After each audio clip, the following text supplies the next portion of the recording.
when you have a gazillion talents and no job? I don't know. What do you do when you have a lot of interests? How do you align them? How do you connect them and make sure that you can support yourself and create impact in the world? Well, guess what? We're going to tell that story right now.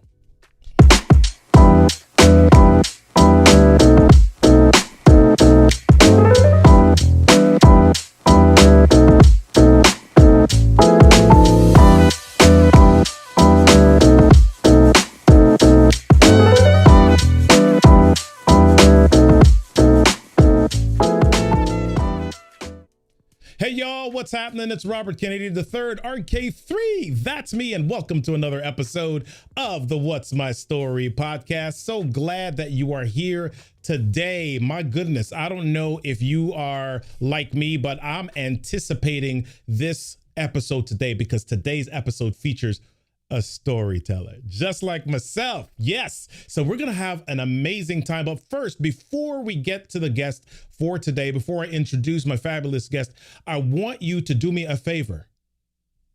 Text me. I need you to text me 410-936-4049. If you have any ideas for the show, if you have any questions, if you just want to know when we're going live and sharing additional storytelling tips, how you can create visibility and how you can sell more, how you can have a better business, how you can build your brand through the art of storytelling, then text me 410-936-4049. If you want a little bit more closer access, if you want to go through some of those things that I just mentioned together, then join me also in the Storytellers Growth Lab. You can head on over to storytellersgrowthlab.com, or you can just head on over to Facebook and type in Storytellers Growth Lab and you'll find us in the lab. Make sure that you get on over there. There's a lot of great stuff there. Now, these episodes go live at 1:30 every Monday. And I know that you want to watch them, but hopefully you're not trying to watch them while you're driving in your car, right? So, because we want you to be safe, we've got the audio version of the What's My Story podcast. Every Thursday morning at 7 a.m., we release a new version. The version or the show that was on Monday, the audio version is released on Thursday. So listen out for this particular episode, today's particular episode, this coming Thursday at 7 a.m. You can go to what'smystorypodcast.live and you can access all of the previous episodes right there. So let's get to our guest for today. He is an award-winning filmmaker. He's been all over the world. He's been, a boxer. I need to learn how to box. Maybe I'll get him to teach me how to do that today. He's done so many different things, but the biggest thing that he does and why we vibe and we connect is that he is a storyteller. Yeah. How do you become a filmmaker without becoming a storyteller, right? Yeah. Well, let's talk a little bit about that today. My guest, my dude, my friend, Rain Bennett. How you doing, my man? Yeah, I'm great, man. I'm just so excited to be here. I have so much to say already. Yeah. But I'll let you drive it. But I just got to say, before the show started, I was just grooving so much and I forgot like your background in music, but it is so clear in that intro, man, because I'm just sitting there like bopping, getting ready for the show. And I also have to say that your intro was outstanding, my friend. Just beautiful. Love it. Love it. Well, listen, man, I'm so glad that you're here on the show today. We're going to learn quite a bit about you and the purpose of this show, not just this show, but all of the What's My Story podcast episodes is really to figure out what is a moment in your life that allowed you to be able to navigate to where you are. What was something that clicked for you? And we're going to go through that. But before we do that, I want to share something that is from your website. You have a video that you really share your background and kind of your story. And I want to share maybe about a minute of that or so. So let's do that. My name is Rain Bennett, and I'm a documentary filmmaker. In my life, I've had many interests, but the two I've loved most were sports and stories. As a kid, I struggled with my identities as both an athlete and an artist, and I kept those two worlds separated.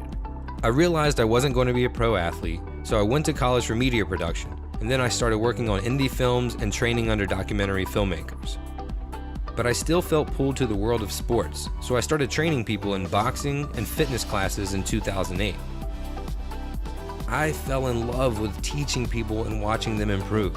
Soon, I had the chance to marry my two passions, filmmaking and fitness, when I moved to New York to make a film about a fitness subculture called freestyle calisthenics. I took a camera and a backpack and traveled all over the world to make a movie about the lives changed by this culture. My life was changed too. After 5 years and challenges like I'd never experienced, we won Best of the Fest at the Hip Hop Film Festival and sold the movie to Red Bull TV. But the best part about that journey was seeing people use fitness as a way to express themselves and grow as humans. My heart lit up when I heard these stories of change, and I felt alive when I helped people initiate that change. I knew I wanted that feeling in everything I did moving forward. Oh yeah. Oh yeah. Man, about 90 seconds, and I feel like we were so filled up. And so I guess the first question that I've got to ask you before we even go back into your story is, how do you jam so much goodness into 90 seconds? It feels like you told us an entire sequence of events, man. That's a great question. And it's something that a lot of people struggle with. A lot of content creators, business marketers, communicators.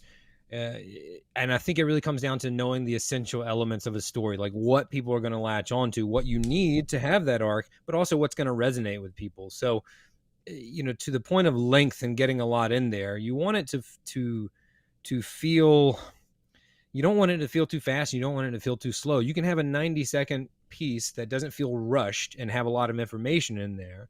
And you can have a 90-minute piece that feels like it just there's nothing in there, right? And there's too much space. And so it is kind of finding that sweet spot.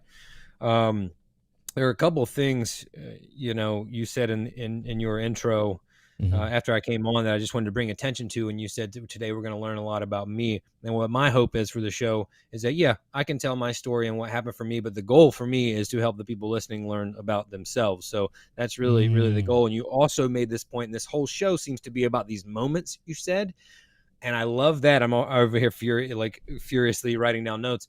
That's such a good point, because stories are also all about moments, right? These little small moments of change, right? If you can reduce any movie that you love, any novel or film, down to these small moments that are really the essence of what the story is about. So I love that that this whole show is about that, because your life story is the same as a story in a movie. It comes down to these little moments of decision and transformation.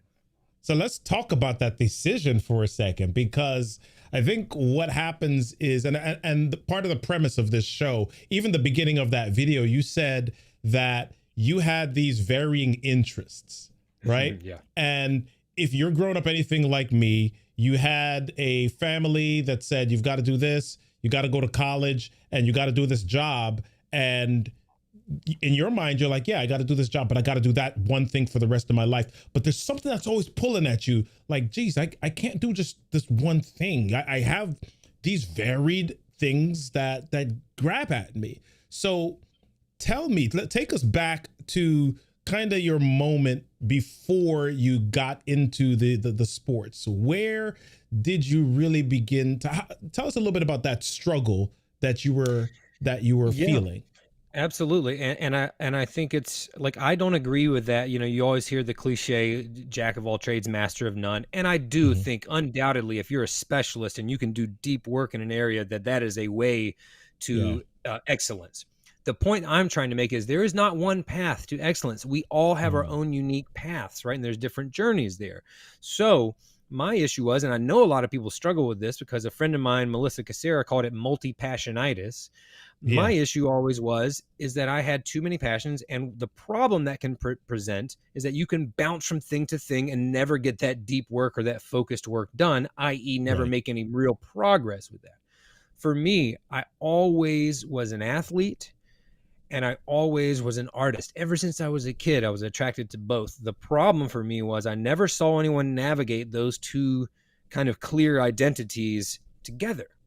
So I compartmentalized them. I kept them apart.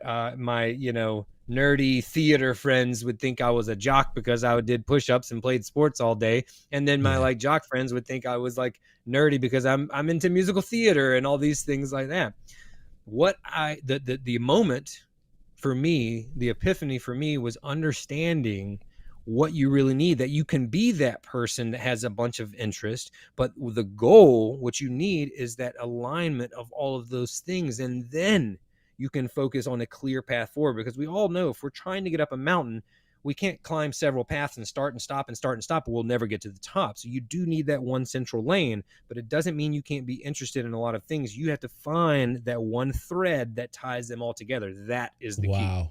Wow. And I'm in full, like 2000% agreement with that, because I think you and I have shared some of our stories in the past, and we kind of have both found this common thread that runs. So what I want you to share though is, how do you get there? How do you find that common thread, that alignment? What was that for you, and what was the beginning or the genesis of that process for you?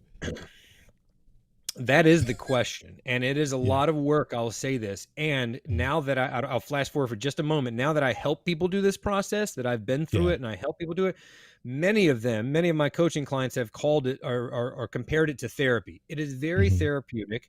It gets a little messy. And for that reason, it's challenging to a lot of people who aren't really prepared to open up, and look inside a little bit, right? Yeah. The process for me, what I call it, is finding your unique intersections. And this came directly from working with a coach. So it took a mentor of mine to help me see this clearly, of understanding, because when I was telling him about the struggle with athlete and artist, he kind of sat back, as good coaches and mentors tend to do, very like calmly, and was just like, that kind of seems like a really unique intersection. And just the way he said it made me realize, like, that's a virtue. That's a good thing. That's something to work for me, not against me. This whole time, Robert, I've been fighting these two forces when I'm just like, let go of that restraint, that control. And what if they come together and you become this kind of health and wellness, health and happiness filmmaker?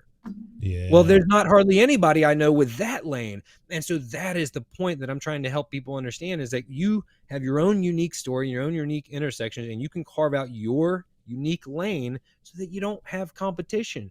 You have your own path that you're going forward. I fully believe we all have those paths. So for me, it was that moment of having someone a little wiser, maybe a little more objective, who could sit back and look at my situation and say, that's a unique intersection. So from that point forward, I looked at like, what were the unique intersections of my skills, passions, and experiences, and how did they tie together in a way that here's the key, that influenced the way I viewed the world. What was my unique perspective and thesis about the work that I do, right? Because we all have a unique perspective. And I have a talk coming up, a TEDx talk, that's about, no one caring about your expertise. What they care about is your unique perspective. And once we get to that, we can really understand who we are and who we can serve. But most of us, Robert, don't understand why we feel a certain way about a certain topic, even the work that we do. We just go about our lives and do it kind of in autopilot mode, but we don't understand, like, oh, I do it this way because this is my essential belief. This is my thesis, right? Yeah. Yeah. So I want to ask you the challenging question here. We have these ideas, we got these passions, and some of us happen to hit a sensei or a guru that says, okay, this is how you make this make sense. For a lot of people, the fear is there's this financial piece in there, right? Right. There's this friend that visits our house called William, right? Bill for short, right? Right? Frequently, and all the time. He won't leave you alone. So we're trying to figure out how to pursue our passions while paying for our sustenance. And I want you to go through how you figured that out. What was that moment like for you in pursuing your passion, but still making money, right? But before you go into that answer, let's take a quick break. Are you a content creator, speaker, or thought leader? Do you pull your hair out every time you try to edit a video? Or get really disappointed when your videos don't get the views you're hoping for? It's okay to admit that you need help. If you're ready to stop wasting time and start spreading your message, it's nice to meet you. I'm Kayla O'Brien of Kayla O'Brien Media. I help creators in a variety of businesses get a foolproof game plan for their video content. Does that sound like something you want? No matter where you're starting from today, you need to know what your goals are, how to get the highest production value, and how to edit your content to fit correctly on each platform. No matter what your budget, there are options that can help you get started today. If you're ready to take your content creation experience from this to this, visit KaylaO'BrienMedia.com and let's connect.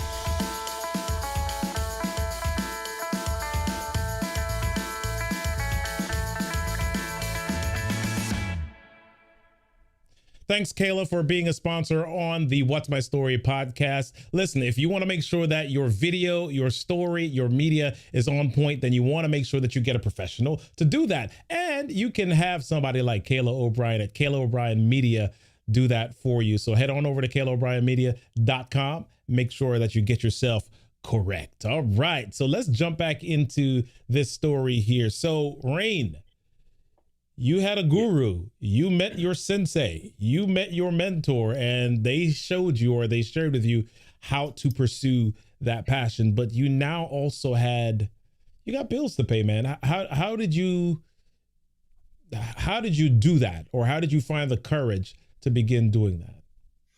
To begin trying to make a business out of it? Yeah. Or because I think that there could be two ways to approach this question. One, we could offer advice to people on, like, when you don't have a lot of money to have a coach, like how they can pursue it. But then there's the second part, which I think is where you're getting at, is like, how do you build a business out of it? There we go. That's what we're on. Okay. So once you find those unique intersections, you want to use them to basically identify what I call your core belief statement. And that is what we've already alluded to, your thesis about the work that you do. Right? Mm-hmm. Here is what I believe, and therefore here is what I offer to these people. Right? So that statement is the thread that ties all these passions together. That is your narrative thread, your narrative drumbeat that you bang over and over again, but it's what keeps all those pieces together, so that I can now be a podcast host, a storytelling coach, a filmmaker, a writer. I could start products if I wanted to, because they all come back to that narrative belief, and therefore they all still fit in that Rain Bennett brand, right? I can do various things, and I do, right? But they're all tied together. They don't feel segmented. So then the next step is identifying clearly and specifically who would benefit, what types of people would benefit from your unique perspective on the work that you do. It ain't everybody. It's not going to be everybody. I have always been really good at helping beginners, right? Let's flash back to the fitness days. I wasn't helping professionals train for world championships. I was really good at helping women get their first pull-up ever. People get from 0 to 1 or 1 to 2, right? Beginners. I'm really good at helping people who aren't super technically skilled understand how to achieve and do the work they want to do. So now in the filmmaking space or in the storytelling space, I am most effective helping people who really don't know where to begin. They might be a one-person marketing team, so nonprofits, small businesses, entrepreneurs, personal brands, influencers, right? There's small team with a lot working against them, right? Speaking of your friend William, there's a lot of Williams coming up in their lives. There's a lot of work to do. They're understaffed. So now I clearly understand who I'm helping and the pain points that they are suffering from. And then I can clearly communicate my unique perspectives and how I can help them. And then you start understanding and putting your mind in their minds, like, well, what do they really need? What would help them? Then you can start to understand, what are ways that I can monetize that? Is it a product? Is it a service? Can I scale it? Is it a hybrid model? Like, what are the things that would really help them achieve the goals they have and overcome the problems that they're facing? Right. So let's shift gears just a little bit. I want to have you tell us a little bit about what you do in the realm of storytelling. So you're a filmmaker, and you no doubt come across YouTube videos, Facebook lives, Instagram lives, and you see all of these videos online. What do you think is most commonly the missing ingredient for most people in order to make their videos better? What's one thing that most people can do to upgrade or up level anything that they're doing video wise online? Sure. Yeah. I have a lot to say about this. The thing is, the question that you asked is a question that so many people ask some version of in my workshops and things like that. Is like something along those lines. Like, what do I need to make my things better? We are so constantly consumed with the idea of finding a tool, a fix-all tool that's going to do our job for us and make our job easier. It ain't happening. It don't exist. Okay. You still have to swing the hammer at the end of the day. Okay. So what I try to help people understand first and foremost is the skill of storytelling. Okay. The tools don't matter until you understand that skill. And when you do understand that skill, and this is why I said I help beginners, right? You can use this if this is all you have access to. Then as you get better at the skill, you add tools to the toolbox. So the first thing for me, Robert, and I think that you may agree with this because I know we're in the storytelling space, is always story. And that doesn't mean you have to tell an epic saga, right? This huge story with layers and, characters. It just means you need to follow a storytelling structure, right? Of hooking them emotionally with a problem that they can relate to, taking them on a journey that shows them the path forward and the trials and tribulations they may go through, and then showing them a resolution to that problem that leaves them hopeful that they can have a similar resolution, right? Problem, journey, resolution. Keep it simple, but that component, understand, because listen, this is how humans communicate.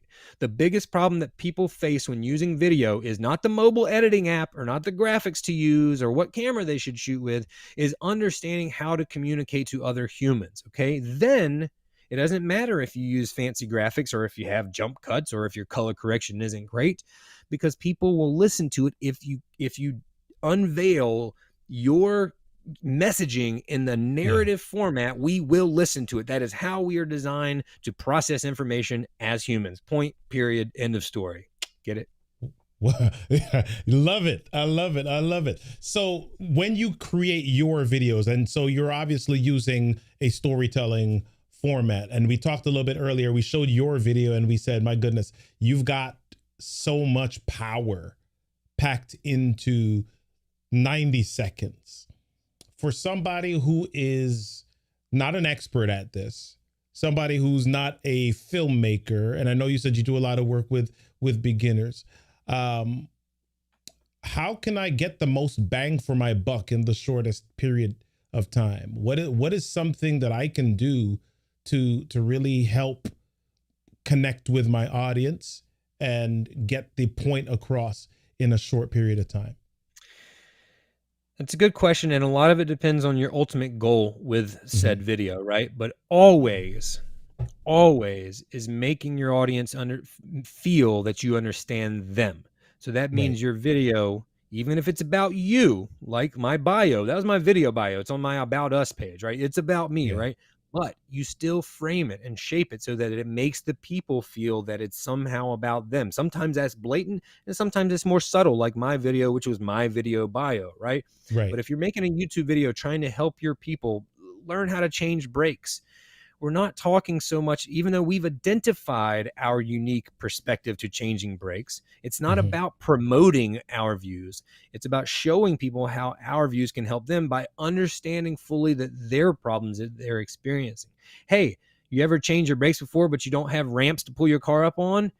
Oh, yes, I was dealing with this the other day. So now they feel heard, they feel seen, and now they will listen to you. So the first step always is making them feel seen and heard. Then they will listen to you all day, my friend. Wow. So I think the problem for a lot of people is they hear us say that. They hear us storytellers say this, right? You got to speak to the people. You got to, but they don't always know what to say to get to the core or to the heart of people. How can I find that out? What is the thing that I can be doing to figure out how to reach the audience that I'm intending to reach? Ask them. Ask. You got to ask. You'll never get answers to your question if you don't ask, right? You'll never know where the bathroom is if you don't ask for it. You'll never know it. You know, you have to just ask. So that, now what does that look like? Okay, I know that's a vague answer, but sometimes it means literally putting a post out and asking people, right? They will tell you, people love to share their opinions, Robert. If you ask them for it, they'll share it. If you give them a poll where they can choose A or B, you know, and say, hey, do you guys struggle with this more or this more? They will answer, especially if you make it easy for them. But it really takes you being a part of that community and listening. And again, I know people say that all the time, but when I started to serve nonprofits as clients, that's not the only people I serve, but that was one of the people I started serving, because as a documentary filmmaker, I do a lot of films for nonprofits. Well, I went to nonprofit communicator conferences. I literally listened to what they talked about and the things they struggled with. I paid attention. So it takes a lot of really understanding who your audience is. If you don't clearly understand who your ideal client is, and listen, this takes work. You don't just go out the first day and be like, oh, that's who my person looks like.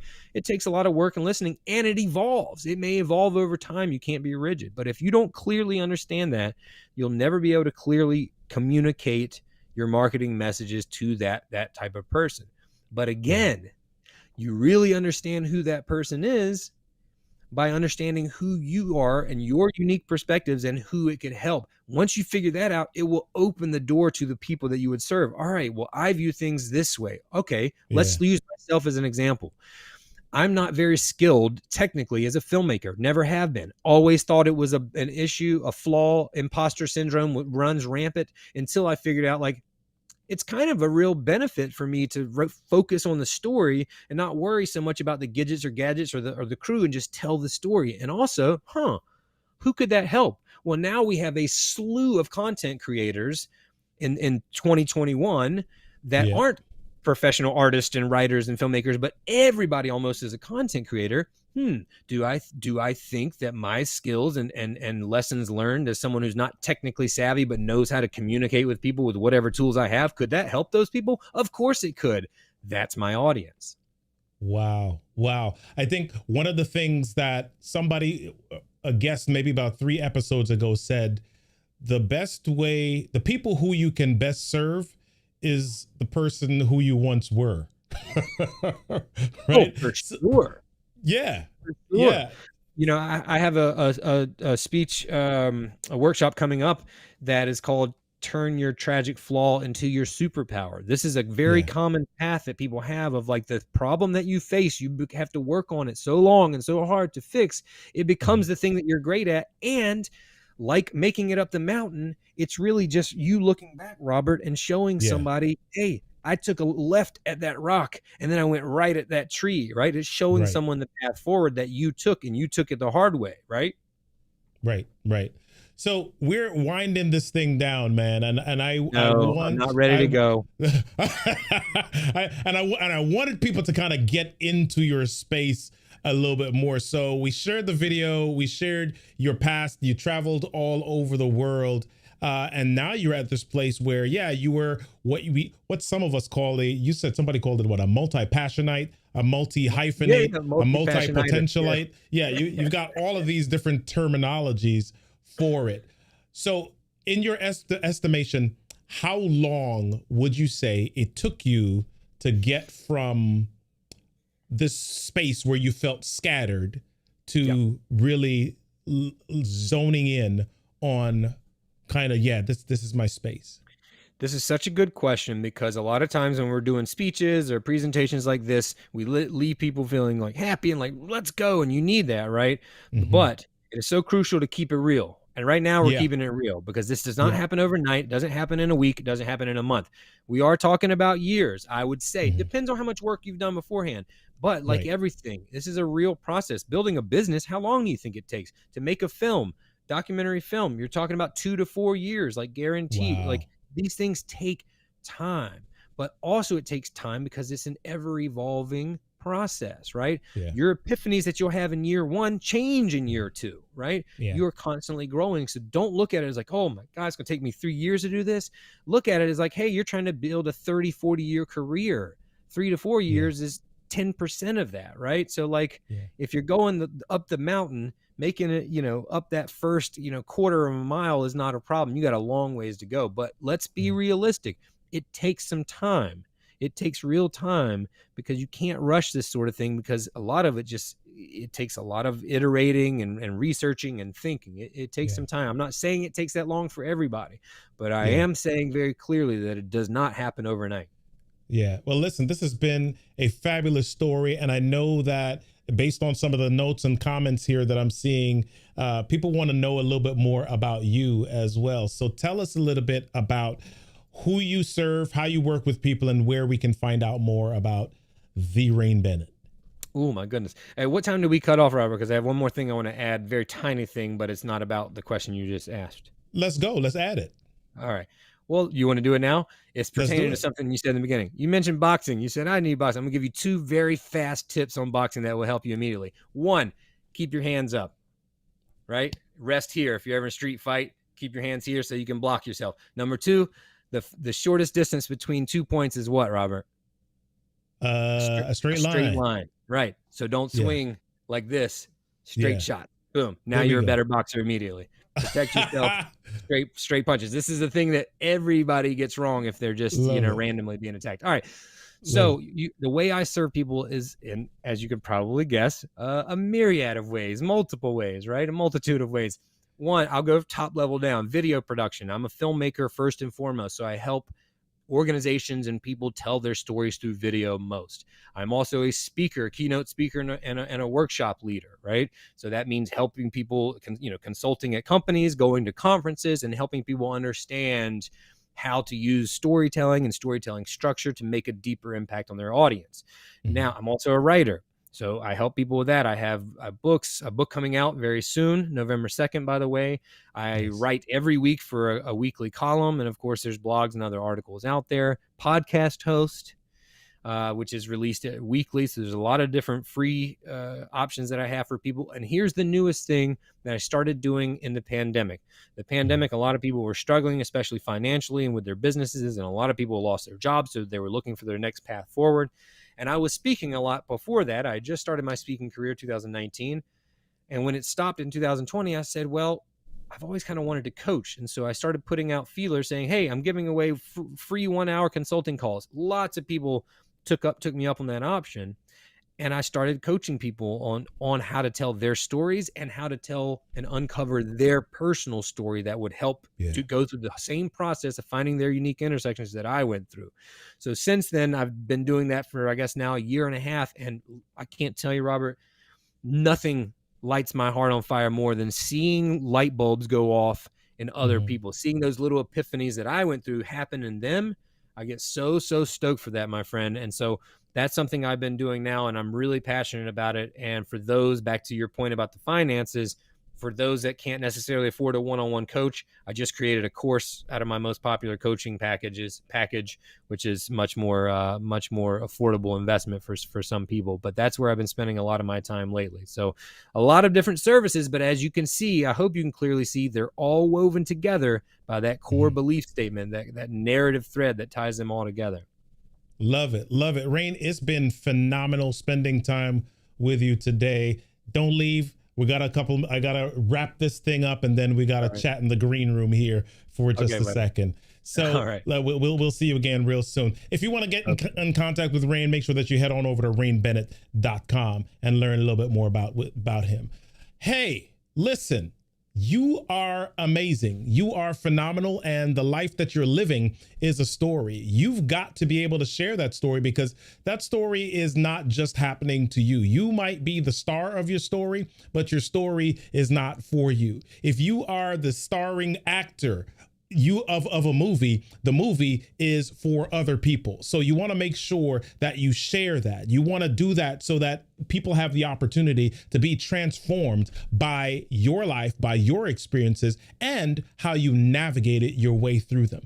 Do me a favor. We have coming up in just a few days the Start Where You Are challenge. If you know that you need to share your story and you feel like, my goodness, I don't have the right equipment. My goodness, I don't have the right mic, the right lighting, the right microphone, and all of this other stuff that at the end of the day are excuses for you.